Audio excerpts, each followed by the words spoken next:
विजयते श्री विठ्ठलेश प्रभु। अंतर्राष्ट्रीय पुष्टि मार्गीय वैष्णव परिषद के द्वारा पुष्टि मार्गीय युवा वैष्णवों के मार्गदर्शन के लिए उनके YouTube चैनल पर कुछ विषयों को लेके मुझसे फोन पर बात की थी। उसी संदर्भ में कुछ विषय भी उन्होंने मुझे लिख भेजे थे और साथ में ये विनती भी की थी कि मैं चाहूं तो अपना विषय स्वयं भी चुन सकता हूं। सो आज मैं अपने स्वयं का संदेश लेके आप सभी के समक्ष उपस्थित हुआ हूं।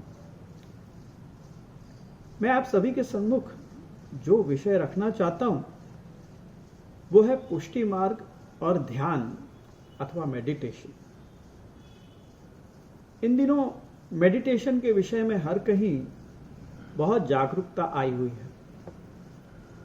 विश्व में जिस प्रकार की परिस्थिति इन दिनों बनी है उसके चलते एवं इस आधुनिक टेक्नोलॉजी के फास्ट युग में आज के युवाओं को बहुत ही स्ट्रेस, टेंशन आदि से गुजरना पड़ रहा है।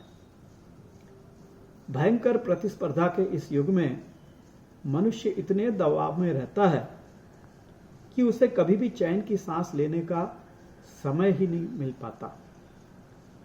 घर, परिवार, व्यवसाय, नौकरी, समाज, इन सबकी जिम्मेदारी निभाते निभाते वो इतने तनाव में रहने लगा है कि उसका ध्यान किसी एक विषय में रह ही नहीं पाता। एक काम करते समय दूसरे कामों के विषय में विचार चलते ही रहते हैं। नतीजा यह होता है कि कंसंट्रेशन के अभाव में किसी भी काम के वो तनाव की वजह से वो पूरा न्याय नहीं दे पाता। यदि उसे इस तनाव से छुटकारा न मिले तो वो अपना दिमागी संतुलन खो दे। पहले के समय में जब लोग संयुक्त परिवार यानी कि जॉइंट फैमिली में रहते थे तब की बात और थी। तब घर की जिम्मेदारियों को सभी मिलकर उठा लेते थे और गृहस्थी चलाना इतना मुश्किल नहीं लगता था। साथ में रहते रहते एक दूसरे की कमियों, बुराइयों को भी सहना सीख लेते थे। शारीरिक मेहनत भी ज्यादा करनी पड़े तो उससे डरते नहीं थे। परंतु आज के युग में अधिकतर सब न्यूक्लियर फैमिलीज में रहना ही पसंद करते हैं। सब अपनी मर्जी से अपना जीवन जीते हैं, किसी की दखलंदाजी पसंद नहीं करते। टेक्नोलॉजी भी इतनी अधिक डेवलप हो गई है कि मनुष्य को किसी भी वस्तु को पाने के लिए अधिक संघर्ष करना ही नहीं पड़ता है। आज आप जो चाहो वो चुटकियों में पा सकते हो। परंतु आधुनिक युग की सबसे बड़ी कमजोरी भी यही टेक्नोलॉजी बन गई है। मनुष्य में सहन शक्ति कम होती जा रही है। हर तरफ से प्रेशर बढ़ता जा रहा है। जरूरतें बढ़ गई हैं और उनको पूरा करने के रिसोर्सेज भी कम हो चले।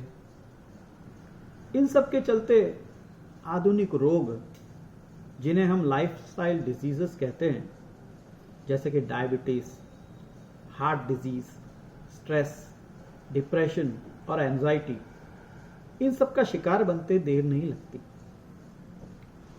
ऐसे में ध्यान अथवा मेडिटेशन बहुत कारगर सिद्ध हो सकता है और अधिक से अधिक लोग इसे अपनाने भी लगे हैं।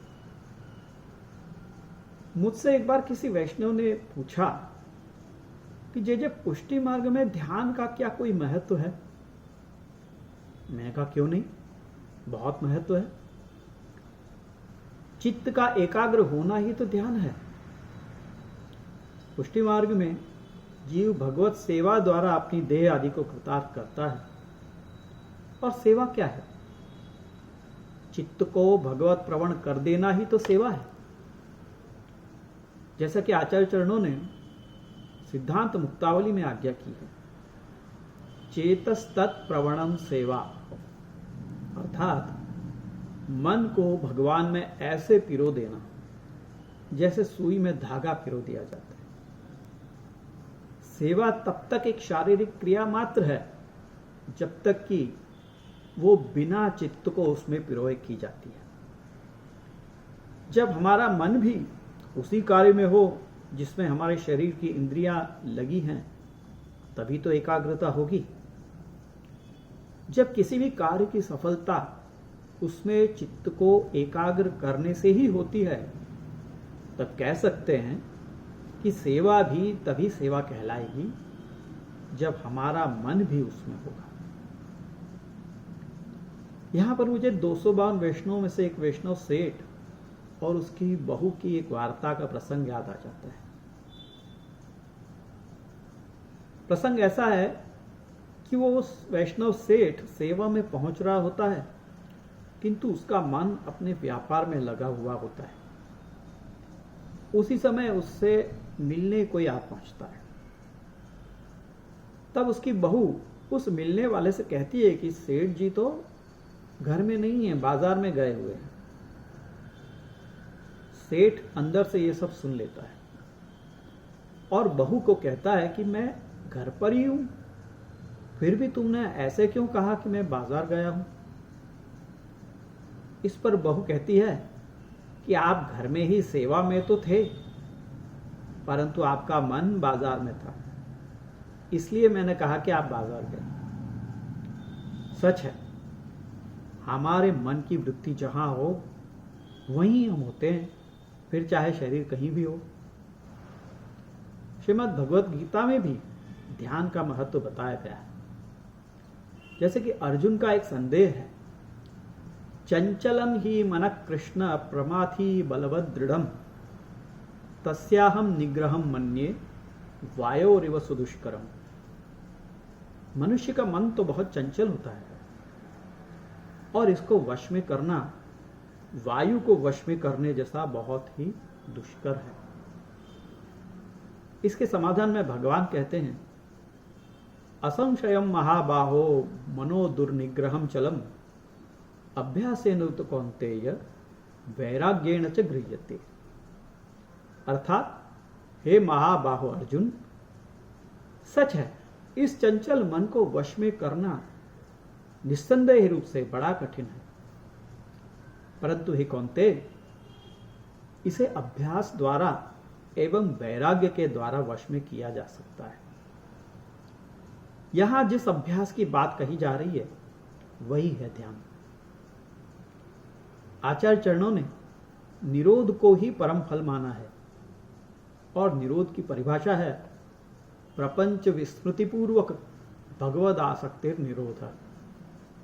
अर्थात भगवान में ऐसी आसक्ति का होना जिसमें जगत को भुला दिया जाता है। जब फल चित्त से जुड़ा हुआ है तो चित्त को एकाग्र करना ही सबसे बड़ा अभ्यास है, जिसमें ध्यान अथवा मेडिटेशन हमारी मदद कर सकता है। आज के आधुनिक युग में हम एक साथ इतनी सारी जिम्मेदारियों को निभा रहे होते हैं कि हमारे मन और दिमाग में हजारों प्रकार के विचार हमेशा घूमते रहते हैं। आज के युग में सबसे बड़ा सुख यदि कोई है तो वो है कुछ पलों के लिए शांति का अनुभव करना। मेडिटेशन हमारे लिए यही करता है। श्री हर्राय प्रभुचरण ने भी जप समय ध्यान प्रकार नामक अपने ग्रंथ में जप करते समय हमारा ध्यान कहां होना चाहिए और कैसे हम अपने चित्त को एकाग्र करें, इसका उपाय बताया है। जब हम जप करने बैठें तब इस ग्रंथ में बताए प्रकार से ध्यान करें तो इसमें बहुत लाभ मिलेगा। अगर उस प्रकार से करना आपके लिए संभव न हो तो एक और तरीका यह भी हो सकता है कि जपमाला को हाथ में लेकर एक एक मन का सरकाते हुए हम आंखें बंद करके श्रीनाथ जी के स्वरूप का ध्यान करें। प्रभु के चरणारविंद से प्रारंभ कर श्रीमस्तक से ऊपर ऊर्ध्वभुजा तक का ध्यान करते हुए उनमें धरे हुए आभरणों का ध्यान करें।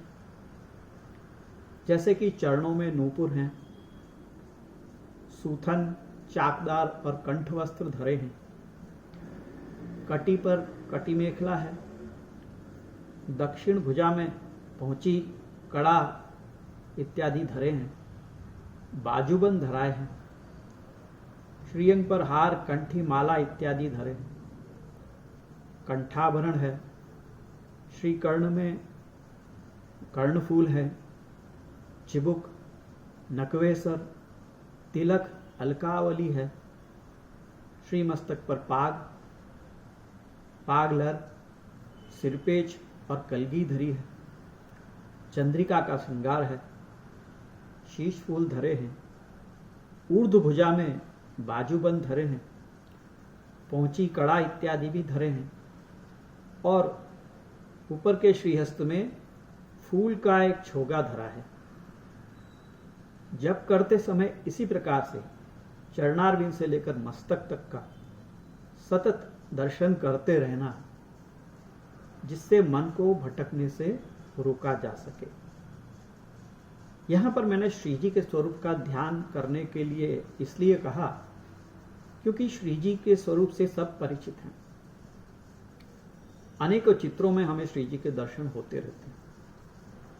आप अपने सेव्य स्वरूप का भी ध्यान कर सकते हो। मेडिटेशन कोई बहुत भारी भरकम क्रिया मत समझे। इसका अर्थ यह भी नहीं है कि हम घंटों एक स्थान पर शांत चित्त होकर बैठ जाएं और कुंडलिनी शक्ति को जागृत करने जैसी कठिन साधना करें। मेडिटेशन बेसिकली हमें माइंडफुलनेस सिखाता है, अर्थात जो भी कार्य हम करें उसे पूरी एकाग्रता से, अवेयरनेस के साथ करें, तो वही कार्य मेडिटेशन बन जाता है। जैसे कि हम यदि वॉक भी कर रहे हैं तो एक एक कदम पर हमारा ध्यान हो तो वो मेडिटेशन हो जाता है। एक बेसिक मेडिटेशन की तकनीक भी यदि हम सीख लें तो उतना पर्याप्त है, क्योंकि हर किसी के पास इतना समय नहीं होता है। जैसे हम रोज कुछ समय कसरत करें तो हमारे लिए शरीर को लाभ देता है, वैसे ही नित्य हम ध्यान का अभ्यास करें तो यह हमारे दिल और दिमाग के लिए एक अच्छी कसरत हो जाएगी। फिर हम जीवन में कठिन से कठिन परिस्थिति में भी एक संतुलित दिमाग रखकर सोच पाएंगे। आप कहेंगे कि मेडिटेशन में तो विचारों को पूरी तरह से ब्लॉक कर दिया जाता है, जो कि बहुत ही मुश्किल है। तो मैं कहूंगा ये सोच अपने दिल से निकाल दें कि मेडिटेशन में विचारों पर रोक लगानी होती है। विचार तो ऐसी वस्तु है जो मनुष्य को नींद में भी परेशान करती है। विचारों को रोकना बहते पानी को रोकने जैसा है। उसे जितना रोकेंगे वो कहीं ना कहीं से अपना रास्ता निकाल ही लेता है। इसलिए विचारों को रोकना नहीं, उनको केवल ऑब्जर्व करना है। विचार को विचार ही समझना चाहिए। यदि आप किसी ट्रैफिक आइलैंड पर खड़े हों और आपके चारों तरफ से वाहनों का आना जाना हो रहा हो, तो आप उन वाहनों को आने जाने से रोक तो नहीं सकते और ना ही हर एक वाहन के पीछे पीछे दौड़ सकते हैं। हमारा दिमाग भी ऐसा ही एक ट्रैफिक आइलैंड है। आप बस विचारों के पीछे दौड़ना छोड़ दें, वो तो आते जाते रहेंगे। आपको बस अपने श्वासोच्छ्वास पर ध्यान केंद्रित करना है। प्रत्येक सांस को भरने की क्रिया और छोड़ने की क्रिया की ओर पूरा ध्यान लगाएं। ऐसा प्रारंभ में 5 मिनट के लिए करें, फिर धीरे धीरे समय बढ़ाते जाएं। प्रतिदिन 10 से 15 मिनट का समय इसके लिए निकालें। शुरुआत में घर के किसी शांत कोने में बैठकर करें, जिससे ध्यान केंद्रित करने में मदद होगी। एक बार अभ्यास हो गया तो आप कहीं भी ध्यान का अभ्यास करने लगोगे। मन यदि भटकता भी है तो चिंता ना करें।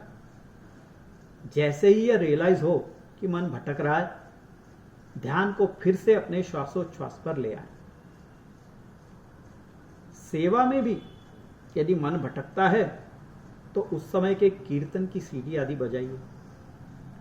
हमारे अष्टचाप के पदों में प्रत्येक ऋतु, समय, उत्सव के अनुसार पद हैं जिनमें लीला का वर्णन है। कीर्तन के शब्दों पर ध्यान दें तो मन उसी लीला में लगने लगेगा। तब मन को काबू में करना थोड़ा सरल हो जाएगा। मेडिटेशन को एक आदत बना लें। नित्य एक नियत समय पर मेडिटेशन के लिए बैठ ही जाए। जब ये एक आदत बन जाएगी तो मन भी अभ्यस्त होने लगेगा। ऐसा करने से आप जो भी कार्य करोगे उसे माइंडफुलनेस के साथ कर सकोगे और वो कार्य अवश्य सफल बनेगा। दिन में कुछ समय शारीरिक और मानसिक कसरत अवश्य करें। इससे आप शरीर और दिमाग से चुस्त दुरुस्त रहेंगे और जीवन में कोई भी कार्य पूरी निष्ठा के साथ आप कर पाओगे। फल तो ठाकुर जी के ही हाथ में है, सो उसकी चिंता छोड़ दें। आपको कोई भी लाइफस्टाइल डिजीज जैसे कि बीपी, स्ट्रेस, डिप्रेशन या एंजाइटी कभी परेशान नहीं करेगी। साथ ही साथ आप अपने साथ अपने सगे संबंधियों के भी साथ सहृदयता अर्थात कंपैशन का व्यवहार कर पाओगे। पूरे विश्व में जहां चारों ओर अशांति फैली हुई है, वहां हम कुछ पल तो शांति के बिता सकते हैं मेडिटेशन की बदौलत। अंत में एक श्रुति के साथ समाप्ति करना चाहूंगा, जिसमें यह बताया गया है कि हमारा शरीर एक वृक्ष की उस डाली के समान है जिस पर दो पक्षी बैठे हैं। एक पक्षी उस पेड़ पर उगे फल को खा रहा है और दूसरा पक्षी खाता नहीं, पर केवल उस पहले पक्षी को फल चखते हुए साक्षी के समान देखता है। ये पहला पक्षी वो जीव है, जीवात्मा है, और दूसरा अंतरात्मा में रहने वाला परमात्मा है। मेडिटेशन हमें उसी साक्षी की तरह अपने को देखने में मदद करता है। द्वा सुपर्णा सयुजा सखायौ समान वृक्षम परिशस्व जाते तयोरेकः पिप्पलम साधुत्यनश्नन् अन्यो अभिचाकशीति। आज के समय में मैं आप सभी को यही संदेश देना चाहता हूं। उम्मीद है आप लोगों को मेरी बात समझ में आई होगी और उस पर थोड़ा सा विचार करेंगे आप। बस यही कहकर मैं अपना ये वक्तव्य यहाँ पर समाप्त करता हूँ और प्रभु चरणों में समर्पित करता हूँ। विजयते श्री विठ्ठलेश प्रभु।